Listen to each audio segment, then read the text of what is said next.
नमस्कार। कल एडिलेड में भारत और ऑस्ट्रेलिया के बीच दूसरा मुकाबला खेला जाएगा और कह सकते हैं कि भारत के लिए डू एंड डाई मैच है, क्योंकि सीरीज सिर्फ 3 मैच की है। भारत ने पहला मैच गंवा दिया था, तो अब यह मैच तो भारत को जीतना ही पड़ेगा, क्योंकि सीरीज में जान डालनी है। भुवनेश्वर कुमार आज प्रेस कॉन्फ्रेंस में आए थे और उन्होंने कहा था कि हम बाउंस बैक करेंगे। हालांकि जमीन ऑस्ट्रेलिया की है, फेवरेट भी ऑस्ट्रेलिया को कहा जा सकता है, लेकिन टीम इंडिया पलटवार करने के लिए पूरी तरीके से तैयार है। हमारे साथ है हमारे क्रिकेट एक्सपर्ट मनिंदर सिंह, उनसे कुछ सवाल करेंगे और उनके जवाब लेंगे। भारत का प्लेइंग 11 क्या हो सकता है, विराट कोहली के जहन में क्या चल रहा होगा, और जब आप पहला मैच हार जाते हैं किसी सीरीज का तो दूसरे मैच में क्या अप्रोच होगी। लेकिन उससे पहले आपको बड़ी खबर बताते हैं, और ये बड़ी खबर है हार्दिक पांड्या और लोकेश राहुल से जुड़ी हुई, जिन्होंने भारतीय क्रिकेट की जो खबरें हैं उसमें सुर्खियां बटोरी हैं पिछले 3-4 दिन की। अगर बात की जाए, दोनों ने अब बिना शर्त माफी मांग ली है। पहले जो माफी मांगी थी हार्दिक पांड्या ने, वो ट्विटर अकाउंट पर मांगी थी, अपने सोशल मीडिया अकाउंट पर मांगी थी, जिसको विनोद राय ने कहा था कि ये सेटिस्फैक्टरी रिप्लाई नहीं है। आप अपने मीडिया मैनेजर से कुछ भी लिखवा देते हैं, उसको माना नहीं जाएगा। तो शो कॉज नोटिस जारी किया गया था हार्दिक पांड्या को भी, लोकेश राहुल को भी, जो चैट शो में उन्होंने टिप्पणियां की थी, कमेंट्स किए थे, उससे काफी नाराज थे। तो अब इन दोनों ने बिना शर्त माफी मांग ली है। लेकिन फिर भी जो स्टेट यूनिट्स हैं बीसीसीआई की, 10 स्टेट यूनिट्स करीब हैं, जिन्होंने कहा है कि लोकपाल से इसकी जांच होनी चाहिए और इस मामले में कोई फाइनल कंक्लूजन निकलना चाहिए। मनी सर, माफी मांग रहे दोनों खिलाड़ी, काफी पहले से माफी मांग रहे हैं, लेकिन शायद ऐसी चीज है जिसने भारतीय क्रिकेट की छवि को भी खराब किया, क्योंकि इंटरनेशनल क्रिकेट में भी हम कभी देखें तो ना इंग्लैंड के खिलाड़ी ना ऑस्ट्रेलिया के खिलाड़ी, जिनका कल्चर हमसे खुला हुआ है, उन्होंने कभी ऐसी बातें नहीं कही। इन्होंने ऐसी बात कही, बिना शर्त माफी मांग ली है, लेकिन स्टेट्स यूनिट कह रहे कि जांच होनी चाहिए। आपको क्या लगता है, क्या कदम उठाया जाना चाहिए? नहीं, देखिए, जहां तक ऑस्ट्रेलिया का सवाल है, इंग्लैंड का सवाल है, अभी इंग्लैंड में भी कुछ 2 खिलाड़ियों के ऊपर जो इंग्लैंड लायंस के लिए सिलेक्ट हुए थे, उनके ऊपर भी कोर्ट में इंक्वायरी चल रही है। सो ये चीजें हुई हैं, ये हिंदुस्तान की क्रिकेट में पहली बार हुई हैं। लेकिन एक मेरे जहन में जो सबसे बड़ी बात यह आती है कि अगर किसी ने गलती की और वो माफी मांग रहा है तो उसका बड़प्पन है। उन्होंने पहले ही माफी मांग ली थी। अब तो उनको पता लगा ना मनी सर, उनको पता लगा कितना विवाद हो गया है। पहले तो शायद ध्यान नहीं दिया, सीरियसनेस नहीं थी, लेकिन जब विवाद हुआ और लोगों ने इतने सारे कमेंट्स किए उनके सोशल मीडिया अकाउंट पे, शायद मजबूरी थी वहां पर, उनको अपना फेस सेव करना था। रवीश, कई बार ऐसा होता है कि आप जज्बातों में बह जाते हैं, जैसे कि हार्दिक पांड्या ने कहा भी है कि मैं जज्बातों में बह गया था, जिसकी वजह से मैं इस तरह की बातें कर गया। कई बार इस तरह की बातें बचकाने हरकत भी रहती है, बचपने में कह जाता है एक इंसान, उसकी अपनी ईगो बढ़ाने के लिए और दिखाने के लिए कि मैं बहुत बड़ा हो चुका हूं। सो ये एक उस चीज का शिकार हुए हैं। लेकिन अगर वो माफी मांग रहे हैं, चाहे उनको जिस तरह से भी किसी ने बताया हो कि उन्होंने गलत बोला या उनसे गलती हुई है, उन्होंने माफी मांगी है, तो इसके ऊपर जो भी स्टेट यूनिट्स या जो भी बीसीसीआई के अधिकारी अगर कह रहे हैं कि इसके ऊपर इंक्वायरी बैठनी चाहिए, फिर फैसला होना चाहिए, अरे भाई, ये साफ जाहिर है उन्होंने क्या बोला है, हम सबको पता है। वो माफी भी मांग रहे हैं। अब केवल आप डिसीजंस लीजिए कि आपको 2 मैच उनको बैन करना है, 3 मैच करना है, 6 मैच करना है, क्योंकि अगर आप इंडियन क्रिकेट का भला सोच रहे हैं तो फिर आपको ये भी सोचना होगा कि जून में वर्ल्ड कप होना है, उससे पहले जितनी जल्दी ये फैसला हो जाएगा उतना बेहतर होगा। मनी सर, अब उनको भेज तो दिया है, क्योंकि ऑस्ट्रेलिया दौरे से तो भेज दिया गया, तो 2 मैच नहीं मतलब 3 मैच का वो सस्पेंशन हो गया। न्यूजीलैंड दौरे पे भी जाएंगे नहीं, और विनोद राय भी यही बात कह रहे हैं, जो कि सीओए के अध्यक्ष हैं, उनका भी यही कहना है कि करियर खत्म नहीं करना है, सुधारना है खिलाड़ियों को, ये सबसे पहली पहल होनी चाहिए। पहला मुकाबला जिस तरीके से हारे, क्योंकि टॉप ऑर्डर चला नहीं था भारत का, और उसके बाद रोहित शर्मा, महेंद्र सिंह धोनी, इन्होंने पारी संभालने की कोशिश की, लेकिन आखिर में आते आते देर हो गई। भारत ने 34 रन से मुकाबला गंवा दिया। मनी सर, क्या अप्रोच अब विराट कोहली का होगा, क्या बात करेंगे वो अपनी टीम मेंबर से, क्योंकि 3 मैच की सीरीज है। अगर आपने ये वाला मैच गंवाया तो आप सीरीज हार गए, और आपने 2019 में कदम रखा था टेस्ट सीरीज की ऐतिहासिक जीत के साथ। देखिए, मैच जीत हार से इतना ज्यादा मुझे नहीं लगता है कि फर्क पड़ना चाहिए। बेसिकली बात यह होनी चाहिए कि हमें कुछ सेटल्ड इंडियन टीम दिखनी चाहिए, क्योंकि 12 ही मैच रह गए हैं वर्ल्ड कप के पहले। और आप अगर मुझसे पूछे तो मुझे लगता है कि अभी तक आपके पास केवल एक ही पेसर है बुमराह के रूप में, आपको और 3-4 पेसर ढूंढने हैं जिनको कि आप इंग्लैंड लेके जाएंगे। आप मान रहे हैं कि भुवनेश्वर कुमार, मोहम्मद शमी, अभी इनका प्लेस फिक्स नहीं है, आपको इन पे भरोसा नहीं है? देखिए, कंसिस्टेंसी दिखानी होगी। जहां तक भुवनेश्वर का सवाल है, जब से बैक इंजरी के बाद से वापस आए, किसी तरह की कोई कंसिस्टेंसी नहीं है। शुरू में जब बॉल नहीं होती है स्विंग करा लेते हैं, लेकिन जब बॉल पुरानी होती है, जो कमाल कर पा रहे थे इंजरी के पहले, वो करके नहीं दिखा पा रहे, जिसकी वजह से कंसिस्टेंसी नहीं आ रही है। एक मैच में अच्छा करते हैं, 2-3 मैच ऐसे निकल जाते हैं जिसमें कि खूब रन लुटाते हैं। जहां तक मोहम्मद शमी का सवाल है, वो भी 1-2 मैच में अच्छा करते हैं, लेकिन अब उनकी फिटनेस लेवल बहुत हाई है, तो मुझे लग रहा है कि वो कंसिस्टेंसी मिल सकती है। लेकिन अगर दिखाएंगे तो हमें कॉन्फिडेंस आएगा कि हाँ ये भी पक्के जाएंगे इंग्लैंड, क्योंकि जिस तरह की कंडीशंस है इंग्लैंड में, उनको काफी मदद वहां पर मिलनी चाहिए। खलील अहमद मुझे कहीं कॉन्फिडेंस नहीं देते, क्योंकि कोई यंगस्टर टीम में आता है तो उसके खेल के अंदाज से एक चीज लगने लगती है कि हाँ इसमें कुछ दमखम है। जैसे पृथ्वी शॉ जब आए थे, उन्होंने टेस्ट मैच की शुरुआत की थी, लगने लगा था ये खिलाड़ी है जिसमें दम है, जो लंबी रेस का घोड़ा है। वो चीज खलील अहमद में भी नहीं दिख रही है, केवल एक लेफ्ट आर्म, एक वेरिएशन की वजह से उनको खिलाते चले जा रहे हैं।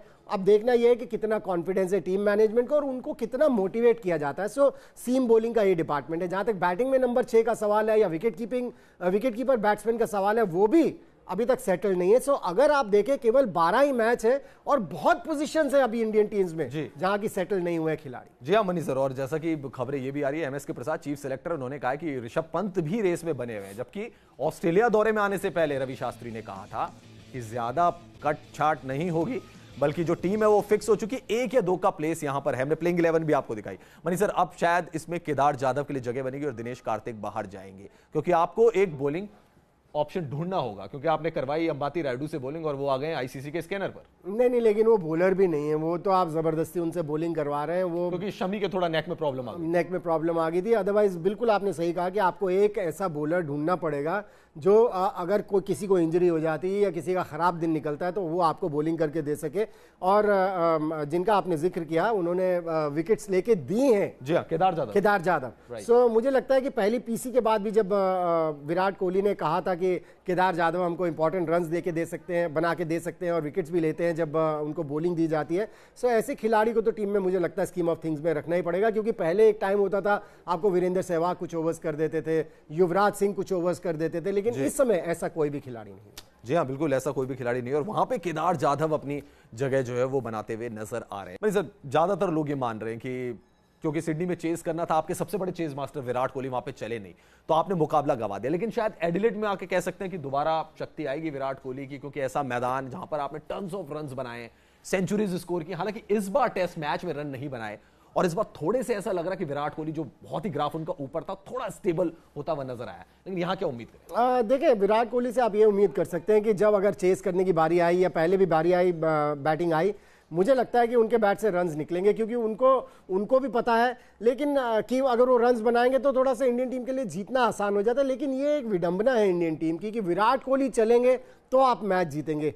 ये जितनी जल्दी ये दूर हो जाए, ये जो सोच है, मुझे लगता है बेहतर होगा इंडियन टीम के लिए, क्योंकि जिस तरह से रोहित शर्मा चले थे, अगर मैच जिता देते तो शायद एक कॉन्फिडेंस आता कि हाँ विराट कोहली के साथ एक और ऐसा प्लेयर है जो शतक लगाता है फिर मैच जिता के ले जाता है। शिखर धवन को रन्स बनाने पड़ेंगे, वो लय में नहीं लग रहे थे पहले मैच में। लय में आते आते अगर उनको वक्त लग गया तो फिर ये भी एक समस्या हो जाएगी इंडियन टीम की। मैंने कुछ समस्याएं पहले गिनाई थी। सो विराट कोहली से आपसे एक्सपेक्ट कर सकते हैं रन्स बनाना, लेकिन अगर केवल वही रन्स बनाएंगे, उनके रन्स बनाने पे आप जीतेंगे, तो फिर ये इंडियन टीम के लिए अच्छी खबर। मनी सर, सबसे बड़ी दिक्कत ये भी हो गई है कि भारत के पास वो फिनिशर वाला जो रोल कभी युवराज सिंह निभाते थे, कभी महेंद्र सिंह धोनी निभाते थे, वो फिनिशर वाला रोल नहीं मिल रहा है। अच्छा मनी सर, एक छोटा सा जवाब मैं आपसे चाहूंगा, ये हार्दिक पांड्या गए हैं, सब कह रहे हैं कि कॉफी भारत पे बड़ी भारी पड़ गई सिडनी में, अगर कॉफी न पी होती हार्दिक पांड्या ने तो टीम में होते, शायद हिटिंग भी कर लेते, कुछ विकेट भी ले लेते। कुछ असर आपको दिख रहा है कि हार्दिक पांड्या प्लेइंग 11 में नहीं है तो फर्क पड़ रहा है? देखिए, वनडे क्रिकेट में और T20 क्रिकेट में तो मेरे ख्याल से उनका अभी रोल है इंडियन टीम में, क्योंकि बॉलिंग भी कर देते हैं, फील्डिंग बेहतरीन करते हैं और बैटिंग में भी बड़े हिट्स लगा सकते हैं। और वनडे में ऐसा बैटिंग में उनके ऊपर किसी तरह का प्रेशर नहीं, जैसा टेस्ट मैच में हमने देखा था। यहाँ तो जाकर पता है कि हिट्स लगाने ही लगाने हैं। वैसे में कई बार जो इस तरह के खिलाड़ी होते हैं उनके ऊपर से प्रेशर हट जाता है। तो बिल्कुल उनके ना होने से मुझे लग रहा है बैलेंस थोड़ा सा बिगड़ा है। चलिए भुवनेश्वर कुमार की बात करते हैं, उनका क्या कहना है अपनी गेंदबाजी को लेकर। यॉर्कर की भी प्रैक्टिस करते हुए नजर आए, क्या सोच रहे हैं अपनी गेंदबाजी को लेकर, वो आपको सुनवाते हैं। दोनों का स्किल पूरा डिफरेंट है। नई बॉल से स्विंग कराने का देखते हैं, विकेट लेने का देखते हैं। पुरानी बॉल से अब ज़्यादातर यॉर्कर या स्लो डालने का देखते हैं कि, बट दोनों डिफिकल्ट है, क्योंकि नई बॉल से जब होता है तो 2 फील्डर बाहर रहते हैं। पुरानी बॉल से बैट्समैन को फर्क नहीं पड़ता कि कितने बाहर रहते हैं कितने नहीं। तो कहीं ना कहीं दोनों में डिफिकल्ट और स्किल्स भी दोनों के डिफरेंट है। तो जैसे अभी उन्होंने पूछा था कि शू पे मैं जो यॉर्कर डालने की कोशिश कर रहा था, वही कोशिश कर रहा था कि बाद में जब भी बॉलिंग आए तो यॉर्कर डाल के थोड़ा विकेट ले सकें या रन कम कर सकें।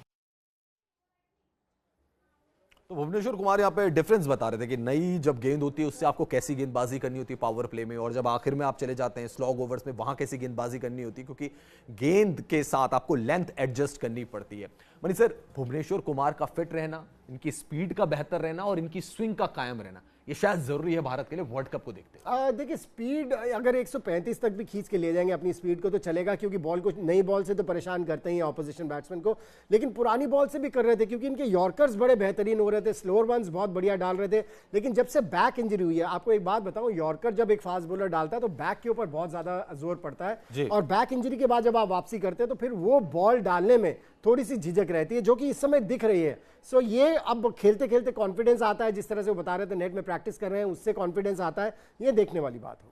जी हाँ बिल्कुल, और इसीलिए जो ज्यादातर गेंदबाज होते हैं वो टेस्ट मैचेस में, जैसे जसप्रीत बुमराह से हम लोगों ने पूछा था कि यॉर्कर आप ज्यादा नहीं डालते हैं, तो उन्होंने भी यही कहा था बैक पे जोर लगाना होता है, बल्लेबाज के पास वहां पूरा टाइम होता है, तो आप यॉर्कर का इतना ज्यादा प्रयोग नहीं करते बल्कि दूसरी गेंदों का ज्यादा प्रयोग वहां पे करते हैं। मनी सर, क्या आप गेंदबाजी का जो डिपार्टमेंट है प्लेइंग 11 उसमें चेंज कर सकते हैं? विराट कोहली सिराज को ला सकते हैं वहां पे खलील की जगह, कुछ लगता है चेंज? देखें बार बार कोच भी यही कहते हैं, कैप्टन भी यही कहते हैं कि हमें लेफ्ट आर्म सीमर चाहिए जो कि वेरिएशन देता है टीम के बॉलिंग लाइनअप को।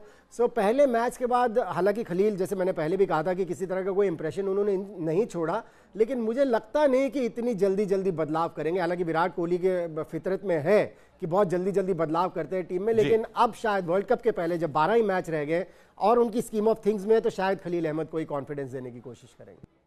और आज ही के दिन 14 जनवरी को 1898 में टेस्ट क्रिकेट का पहला छक्का लगा था। जी हाँ, क्रिकेट की अगर बात करें तो पहला 6 ये लगा था। हालांकि टेस्ट मैच तो 1877 में शुरू हो गया था, लेकिन उसके 21 साल बाद टेस्ट क्रिकेट में पहली बार किसी बल्लेबाज ने छक्का जड़ने का काम किया था।